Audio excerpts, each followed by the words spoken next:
सीधा चलते हैं बड़ी खबर की ओर, जहां पर केंद्रीय मंत्री गजेंद्र सिंह शेखावत प्रेस कॉन्फ्रेंस कर रहे हैं।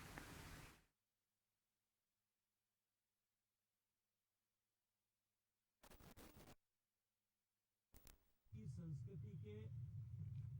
एक प्रतीक के रूप में उसका मार्ग भी माननीय प्रधानमंत्री जी के नेतृत्व में आज आगे बढ़ा है। गंगा को शुद्धिकरण को लेकर के जिस तरह का अभियान माननीय प्रधानमंत्री जी के नेतृत्व में चलाया गया और गंगा को केवल धार्मिक महत्ता नहीं अपितु उसकी सांस्कृतिक महत्ता, गंगा के किनारे पे उद्विकसित हुए इवॉल्व हुए सांस्कृतिक केंद्रों के को पूरे विश्व के पटल पर लाना, ज्ञान गंगा के रूप में, अर्थ गंगा के रूप में गंगा नदी को स्थापित करना, उसकी महत्ता को स्थापित करना, ये भी निश्चित रूप से भारत की संस्कृति को आगे बढ़ाने की दिशा में माननीय प्रधानमंत्री जी के रूप में के नेतृत्व में उल्लेखनीय रूप से हुआ है। इंडियन कल्चर की पोर्टल की शुरुआत जो नमामि के नाम से माननीय प्रधानमंत्री जी ने की है,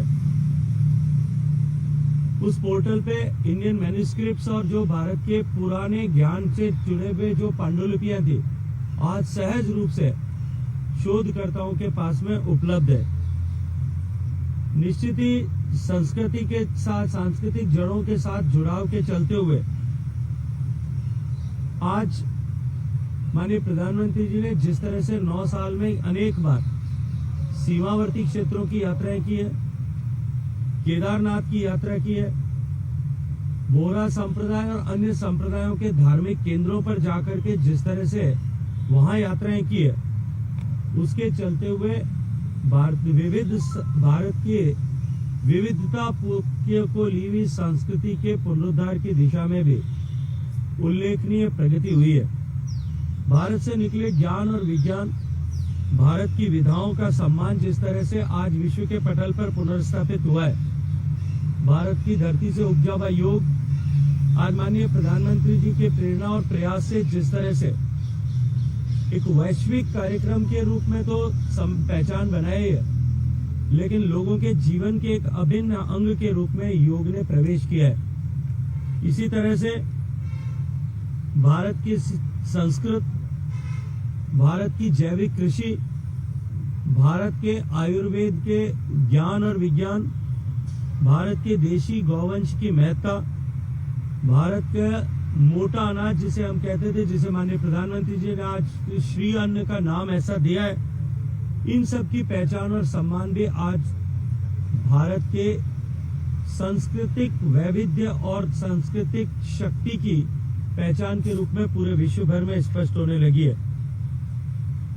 माननीय प्रधानमंत्री जी के प्रयास से भारत से चुरा करके या लूट करके ले जाई हुई ऐसी ऐतिहासिक संपदाओं को भी, ऐसी धरोहरों को भी वापस भारत में लौटाने का क्रम तेजी के साथ में चल रहा है। 2014 से लेकर के अब तक 344 से ज्यादा ऐसी ऐतिहासिक धरोहरें वापस भारत में लाई गई है। आजादी के इस अमृत काल में भी जिस तरह से माननीय प्रधानमंत्री जी ने देश के आजादी के संघर्ष में, आजादी के लिए हुए संघर्ष में ऐसे जो अनाम